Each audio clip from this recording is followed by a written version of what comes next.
నమస్తే folks, welcome to my channel. Folks, ఒత్తిడి లేని ఉద్యోగం లేదు, నష్టం లేని వ్యాపారం లేదు, కష్టం లేని వ్యవసాయం లేదు, బాధలు లేని సంసారం లేదు, సమస్య లేని మనిషి లేడు. వీటన్నింటినీ జయిస్తేనే జీవితం. అసలు నేను మాట చెప్పడానికి గల కారణం తెలంగాణ మొదటి సూపర్ స్టార్ కత్తి కాంతారావు. ఈయన శత జయంతి సందర్భంగా నేను ఆయన గురించి కొన్ని వివరాలను సిఆర్ వాయిస్ ద్వారా తెలిపే ప్రయత్నం చేస్తాను. ఒకప్పుడు తెలుగు తెరపై జానపద కథానాయకుడిగా కాంతారావు తనదైన ముద్ర వేశారు. అప్పట్లో ఎన్టీఆర్, ఏఎన్ఆర్ తర్వాత జానపద చిత్రాల్లో ఎనలేని కీర్తిని సంపాదించారు. తను హీరోగా ఓ వెలిగిన రోజుల్లో బాగా సంపాదించిన కాంతారావు చివరికి తీవ్ర ఆర్థిక నష్టాల్లో కూరుకుపోయారు. భూములు, ఆస్తులతో పాటు చెన్నైలో ఉండే ఇల్లుని కూడా అమ్మేసుకొని హైదరాబాద్కి వచ్చి అద్దింట్లో జీవించాల్సిన పరిస్థితికి వచ్చారు. అంతేకాకుండా ఇప్పుడు అతని కుటుంబం దయనీయ స్థితిలో జీవిస్తున్నట్లు తెలుస్తుంది. ఇక రీసెంట్ గా కాంతారావు కొడుకు రాజా ఓ ఇంటర్వ్యూలో మాట్లాడుతూ ఒకప్పుడు తమ కుటుంబం రాజుల కుటుంబంలా బ్రతికిందని, తమకి మద్రాసులో ప్యాలెస్ లాంటి ఇల్లుండేదని, కారులో తిరగడం తప్ప బస్ ఎక్కడం తెలియదని, ఇప్పుడు ఆస్తులంతా కరిగిపోవడంతో తాము ఎక్కడికి వెళ్లాలన్నా ఆటోలోనే వెళ్లాల్సిన పరిస్థితి వచ్చిందని, కనీసం సొంత వెహికల్ కూడా లేదని చెప్పుకొచ్చారు. ఇక మద్రాసులో ఉన్నప్పుడు నాగార్జున, వెంకటేష్తో తనకి మంచి స్నేహం ఉండేదని, వారితో కలిసి ఆడుకునేవాడని, హైదరాబాద్కి వచ్చినప్పుడు నాగేశ్వరరావు గారు బాగానే చూసుకునేవారని, కానీ ఆ తర్వాత వారు కలవడం మానేశారని, దీంతో వారితో కమ్యూనికేషన్ గ్యాప్ వచ్చిందని చెప్పుకొచ్చాడు. అసలు కాంతారావు గారు మునసబు నుండి హీరోగా ఎలా ఎదిగారు? ఎన్టీఆర్, ఏఎన్ఆర్ వల్లే కాంతారావు కెరియర్ నాశనమైందా? హీరోయిన్ వాణిశ్రీ వల్లే కాంతారావు ఫ్యామిలీ రోడ్డున పడిందా? ఇంట్లో రైడ్ చేసేందుకు వచ్చిన ఐటీ అధికారులు కాంతారావు ఫ్యామిలీకి భోజనం ఎందుకు తెచ్చిపెట్టారు? నిజంగానే కాంతారావు కమ్యూనిస్ట్ పార్టీకి ఆయుధాలను సప్లై చేసేవాడా అనే నమ్మలేని నిజాన్ని ఈ వీడియోలో చెప్పడానికి నేను ప్రయత్నిస్తాను.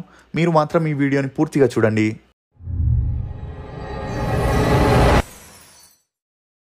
ఫోక్స్, పరిస్థితుల్ని బట్టి వదులుకోవడం కూడా అలవాటు చేసుకోవాలి.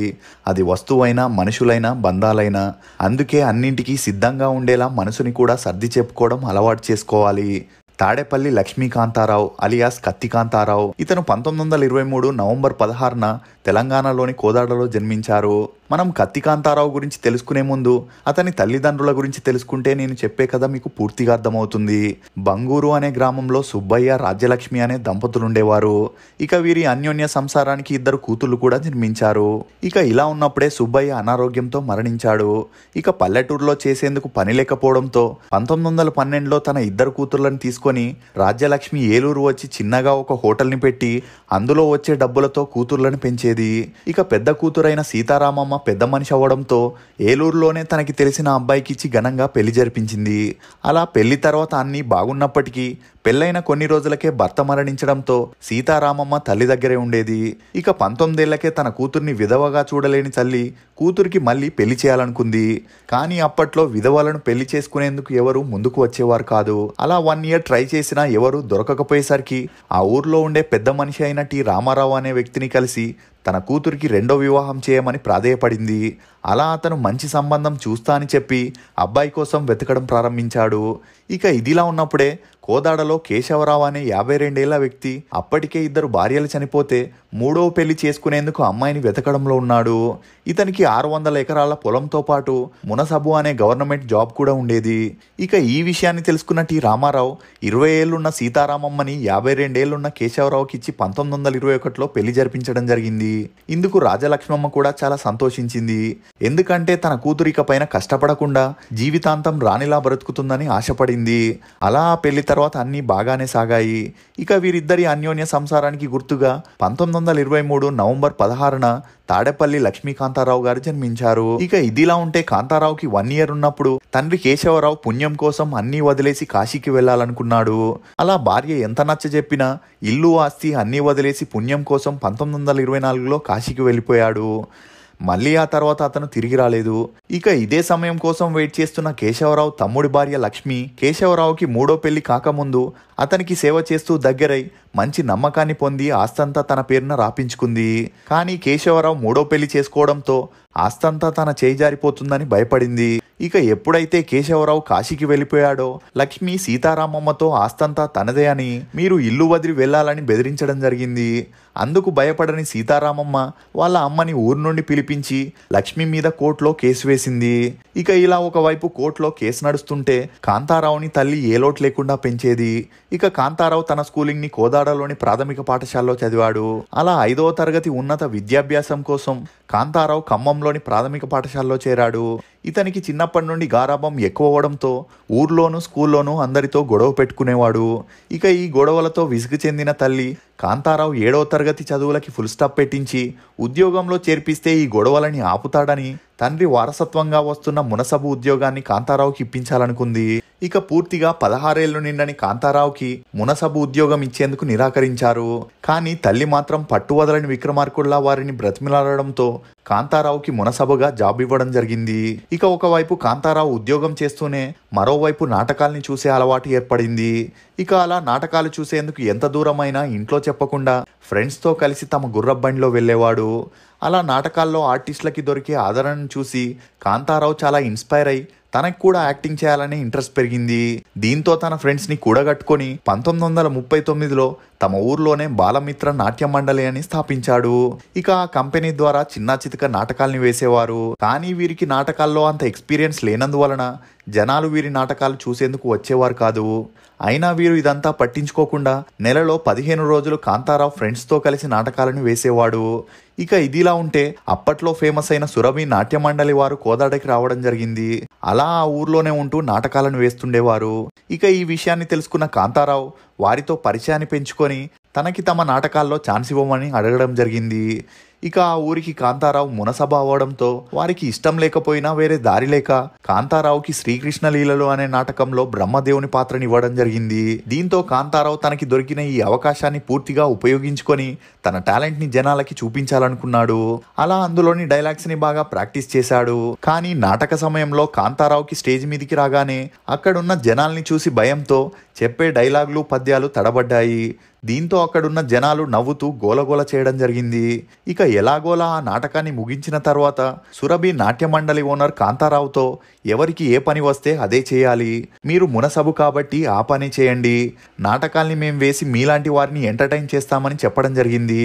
కానీ ఆ ఓటమిని స్వీకరించని కాంతారావు ఆ నాటక మండలి ఓనర్తో మీరు నన్ను అవమానించాలనే చాలా కష్టమైన క్యారెక్టర్ని ఇచ్చారు, ఇప్పుడు ఈజీ క్యారెక్టర్ని ఇవ్వండి నేనేంటో చూపిస్తాను అనగానే ఆ ఓనర్ షాక్ అయి మళ్ళీ ఇతనితో నాటకం చేస్తే తన కంపెనీని మూసుకోవాల్సి వస్తుందని కాంతారావు తల్లి దగ్గరికి వెళ్లి జరిగిన విషయాన్ని చెప్పగా అందుకు తల్లి కాంతారావుని మందలించి నచ్చజెప్పడంతో కాంతారావు వెనకడుగు వేయడం జరిగింది.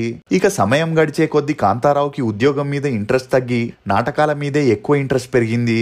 అలా రాత్రుల్లో అమ్మమ్మ తల్లి పడుకున్నాక కాంతారావు పక్కూర్లో జరిగే నాటకాల్ని చూసేందుకు వెళ్ళేవాడు. ఇక ఈ విషయం తల్లికి తెలియడంతో ఇలా వదిలేస్తే అవ్వదని కాంతారావుకి పెళ్లి చేస్తే దారిలోకి వస్తాడనుకుంది.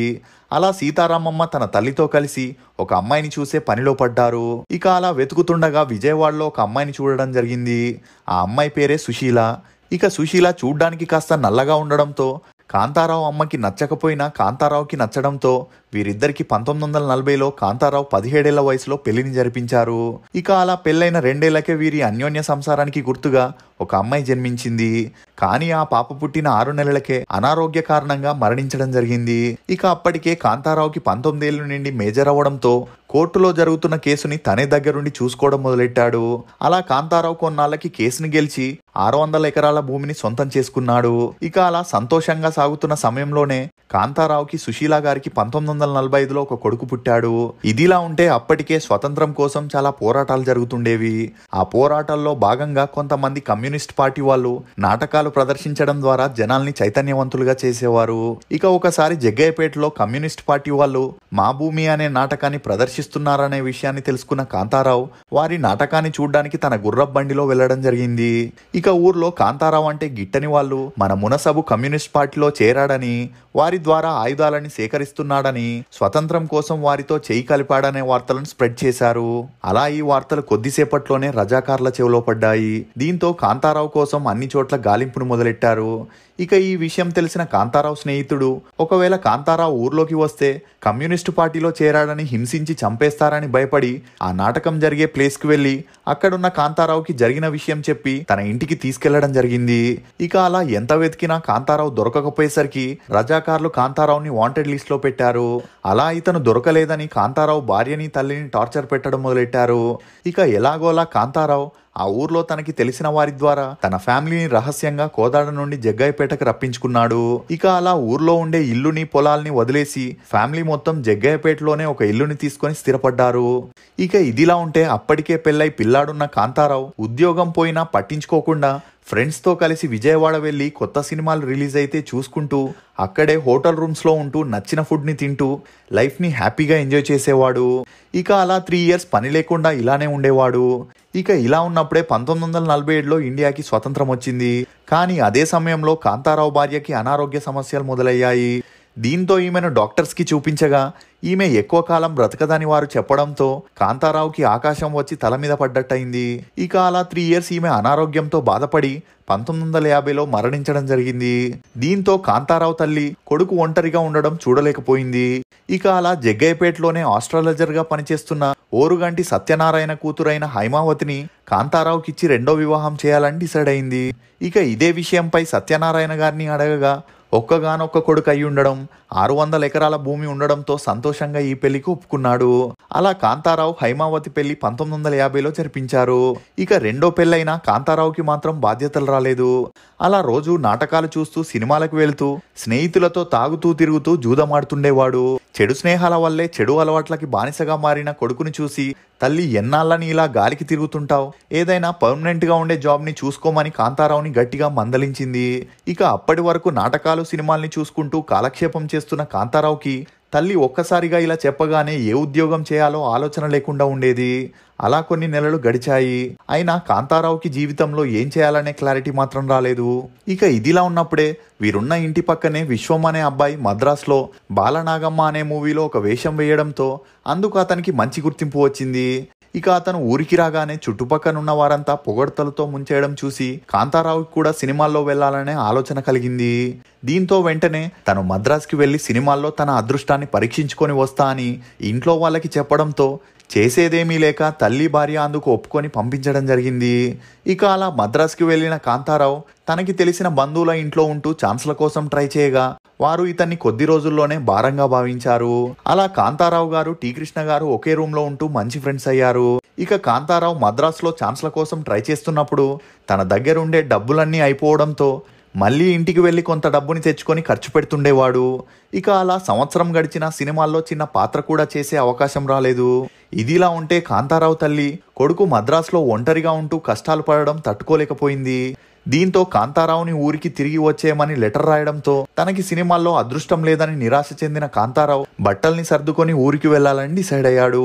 ఇలా ఊరికి వెళ్లాలనుకున్న కాంతారావుకి సినిమాల్లో ఛాన్సులు ఎలా దొరికాయి? ఎన్టీఆర్, ఏఎన్ఆర్ నిజంగానే కాంతారావుని సినిమాల్లో ఎదగనివ్వలేదా? తను కష్టపడి సంపాదించిన డబ్బంతా కాంతారావు ఎలా పోగొట్టుకున్నాడు? వాణిశ్రీకి కాంతారావుకి ఉన్న సంబంధం ఏంటి? కాంతారావు తన 5 పిల్లల్ని సినిమా ఇండస్ట్రీకి ఎందుకు తీసుకురాలేదు అనే వివరాల్ని నెక్స్ట్ వీడియోలో తప్పకుండా చూడండి. ఫోక్స్, జీవితంలో అడగడం కన్నా పిచ్చి పని ఇంకొకటి ఉండదు.